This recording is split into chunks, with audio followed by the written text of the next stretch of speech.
We asked Nigerians to share the stories of their mothers, the sacrifices they made for them, the journey of pain, love, devotion, and struggles made by our mothers to make us who we are today. They shared their stories with us. Thousands of entries, hundreds of interviews, and documentary across the country. 20 unique stories have been selected for us to learn from, appreciate, and celebrate. The sacrifices and devotion are real. Real people, real stories, real experiences. The emotional true life experiences being shared, narrated, and dramatized are simply captivating. Sit back, relax, and enjoy the most touching stories of our mothers. The Supermommp reality TV show Celebrity Edition starts now. You're welcome to the most passionate reality show on TV. Today's episode, as always, it's going to be fascinating as we commend yet another two valiant mothers who suffered and struggled to clear a genuine path for their children to pass through. The gift of birthright with which they fostered their children has continued to be a significant motivation for these children to shape their lives. Today, we'll celebrate Mrs. Mary Agwu, Julius Agwu's mother, and Mrs. Caroline Adewolu, the mother of Olumaintain. As for Mrs. Mary Agwu, she always looks back to the past with a longing, lingering heart of nostalgic memories. She always remembers those days when her heart sung dirges of unbearable constraints. But today, it's a different song. My name is Julius Agwu. I come from a place called Choba, very close to Port Harcourt, in Rivers State. I'm actually Ikwere, and I happen to be the fifth in a family of 6 children. Okay, my mother is Mrs. Mary Agwu. I mean, it took a lot for her to bring us up. And after my father died in 2002, she was all alone. Her major occupation is farming. I mean, that's what women from that part do. She sells firewood. Till now in Choba, when people say, Mama Julius, Mama, don't you know her? That woman now, where they sell firewood and kai kai. Kai kai is the local gin. I don't know whether you know it. And I know they will call it kai kai. They just call it akpatash. I remember vividly that when we were growing up, those were some of the wares, some of the things that she sold to ensure that she took care of us. My child, I suffered too much. When we sold things because things were tough, Julius was a little schoolboy. When I delivered Julius, his father was working at Ministry of Works with the government. So I had the baby. I went to church. He was named Chunwikbe. Because of the illness during the pregnancy, it's not man that will judge. It is God who judges. God's judgment was right and helped me deliver. She did not cease to surprise her neighbors with her strength in maternity when she bore the burden of delivering children all by herself, a pregnant mother bleeding through her nose.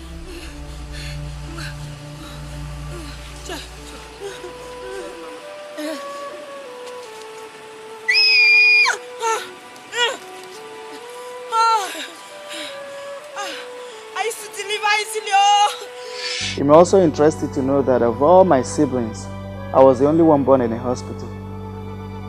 That's because my mom was a very strong woman. I mean, if you see her now, you would agree with me that she's still strong. The first one was born, according to them, I heard he was born in a farm. One by the roadside, one at home. My mom would deliver herself and continue. I don't born. Okay. Let's go to farm. But they said that, or she told me, and from what I gathered from my father too, and my elder brothers, they said that when she was pregnant with me, I was very, not just problematic, I was problematic. She bled so much that they just advised her that, you know what, I think you need to go to the hospital. The pregnancy was strange to her as she had never experienced such a horrible pregnancy before. She was between life and death. This one is painful. You have to take me to the hospital. Mama, there's no money. Take me to the hospital! There's no money, ma. Take me to the hospital!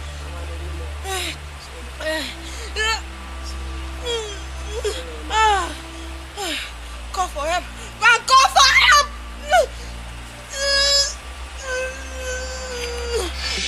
If it wasn't for the strength of God, I would not be able to deliver him. His father wasn't at home. He traveled to Ogoni, where he worked. Sometimes he traveled with builders to build houses. Before he returned, I had baptized Julius. Just like the tradition, you choose who you love to stand as a godfather or mother. I named him Julius, the lion. Chinwikpe, the lion, is an Igbo name I named him. During that period, my suffering began. He'll be gone for 2 weeks and return at the 3rd week. We still managed and survived with the petty business. It's by the strength of God. She did everything to encourage her children spiritually. By then, Julius was a small lad who just started schooling. He would first in the morning hawk akamu around before he dressed up for school.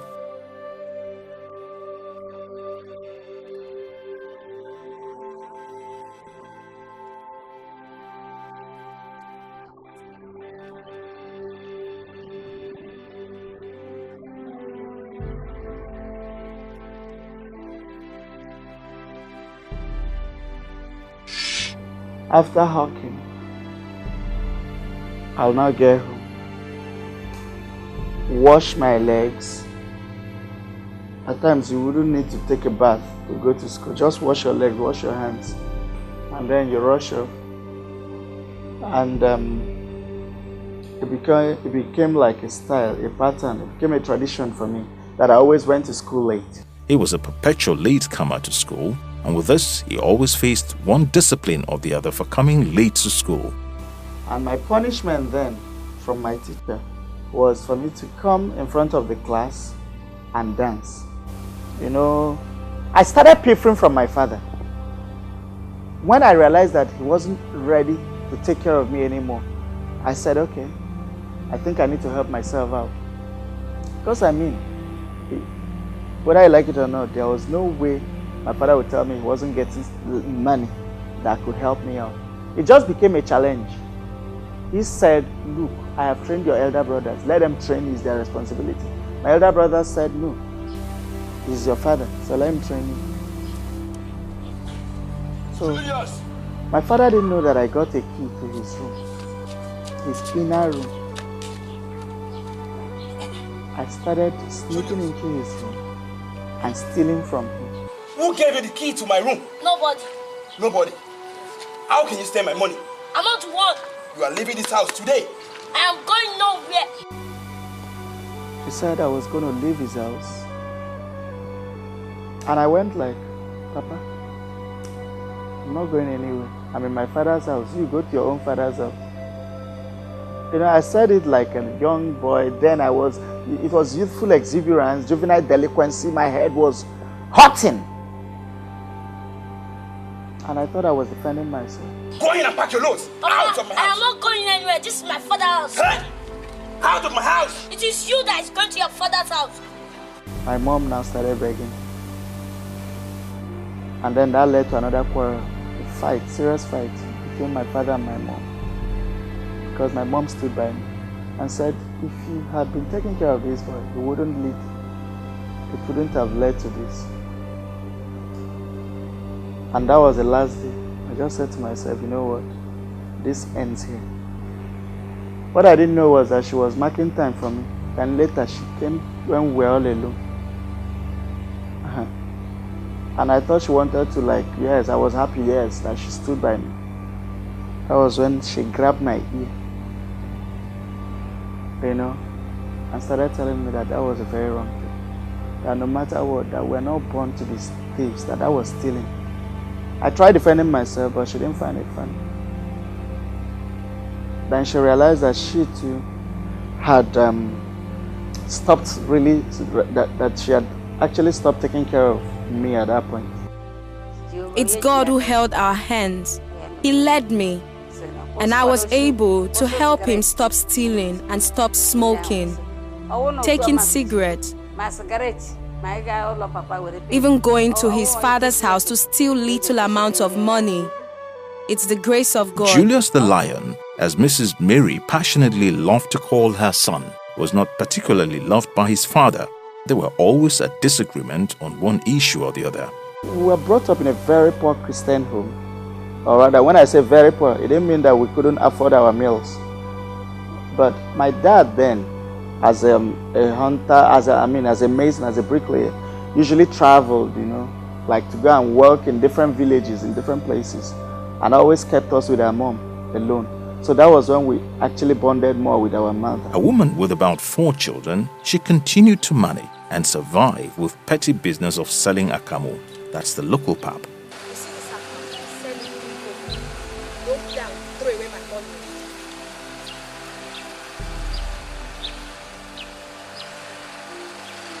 Don't play, oh.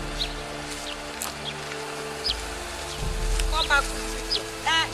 You people, come. Come and carry this now. Why are you shouting? You're in the farm. Who will hear you? Sell this for 10 naira. Okay, Mama. Come back quick, oh.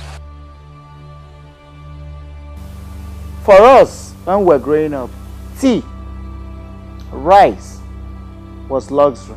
That's aside from Christmas Day and maybe harvest. If I needed to eat rice, I would deceive my mom or fall ill. Once you took ill, then you were entitled to rice, because they will ask you, what would you like to eat? I'll chop your eyes. I'll drink tea. Then, that was the shortest and the best way to take tea. And then every other person wants to rally around you, like my other siblings will now come. Give me a small. Say no, seek your own. Seek your own. You want to seek your own. This is my sickness and my benefit. So, and then you try to prolong the sickness so that the rice can be maintained. So, my dad wanted me to be a lawyer. My mom, on the other hand, wanted me to go and learn carpentry. And this is no joke. Her reason being that anytime she entered her kitchen, she realized that she was always lacking stool, kitchen chair and stuff. And so she said to herself, come on, my son, I think you should go and learn carpentry. I said, Papa, Mama, me, carpentry, in this time and age. The luck I had was the University of Port Harcourt is located in my village. I wouldn't have been a graduate. There were times at night I would say to God, God, you are great. I never knew the boy I wanted to learn carpentry will improve so fast. I monitored his work at the workshop, checking if the chairs he constructed were good. I say thank you, God. I thank you, God, for each chair he made for me. Thank you, Daddy. Mrs. Mary's love for her children, especially Julius the Lion, did not dwindle. Rather, she carried on to care for them. Though at times she was tempted to unleash her anger on them, she would quickly recall herself and took to loving for them. You misplaced the book. You misplaced the book. Buy book for you. You're telling me you misplaced your book as if it's my fault. Misplaced she there. Why didn't you misplace your head? You misplaced your book. All this while you just go and you play, you do everything you have to do. You tell me you misplaced. Are you the only boy in school? I'm the one that misplaced your book for you. Maybe you're turning your book for you.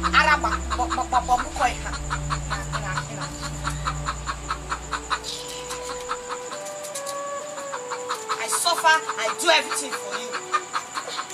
Are you the only child I have in this house? Nonsense.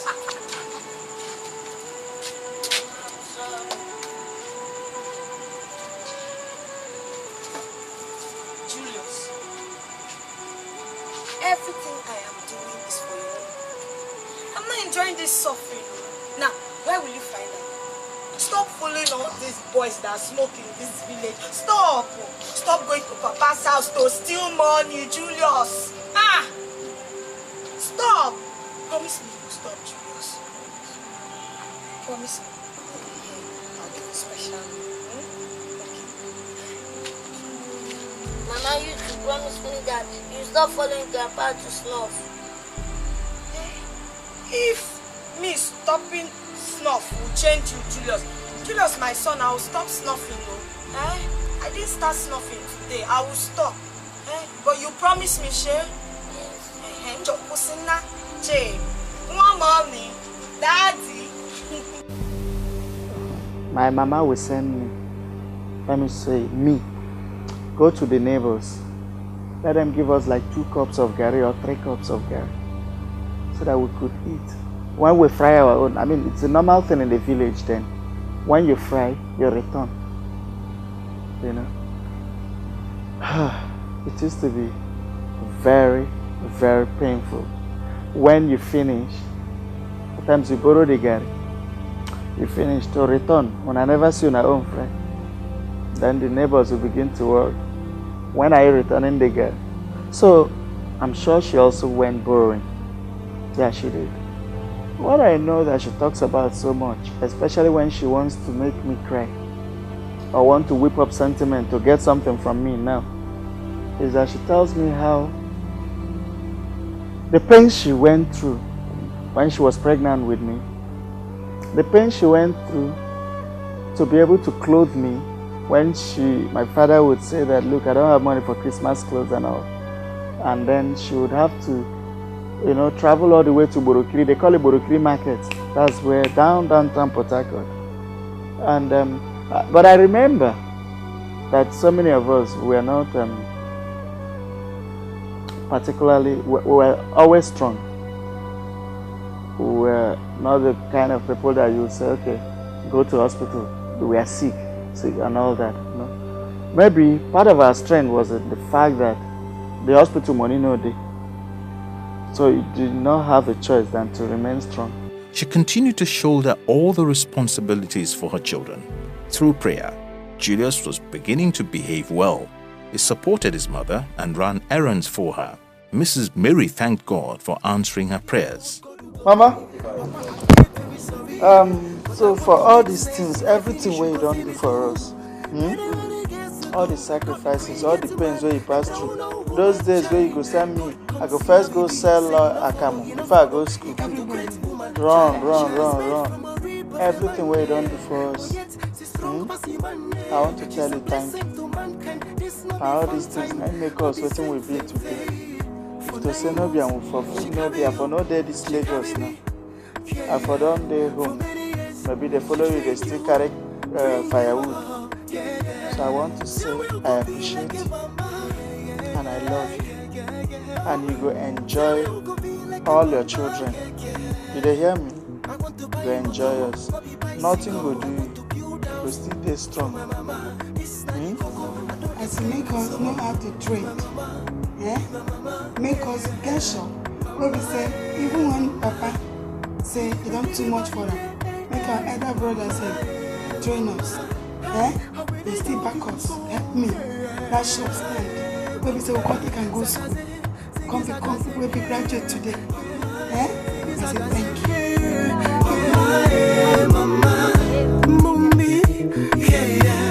They teach us how and when to find steel in the heart when life makes demands on us. They defy the law of nature by taking the mantle of motherhood and solely carrying a burden that was meant for 2 hearts. They are our heroes who trudged on when a helpmate was not there. Rewriting the law of nature, they become a bosom of love, hope, and security to their children. Some fathers thrived and strived where mothers failed. They are worthy of our celebration. Some people need to learn from them. On this season of Supermommp, we shall be celebrating fathers that gave their children a new lease of life against all odds. If you have such a father, log on to www.supermommp.ng or call 081-452-23133 and you can win for him a brand new car, 1 million naira and 500,000 naira. Supermommp Season 5. My Dad, My Supermommp. Coming soon. This program is sponsored by Safeguard, Double protection against germs. RRB, All-round protection. Hunger, Mama's Helping Hand.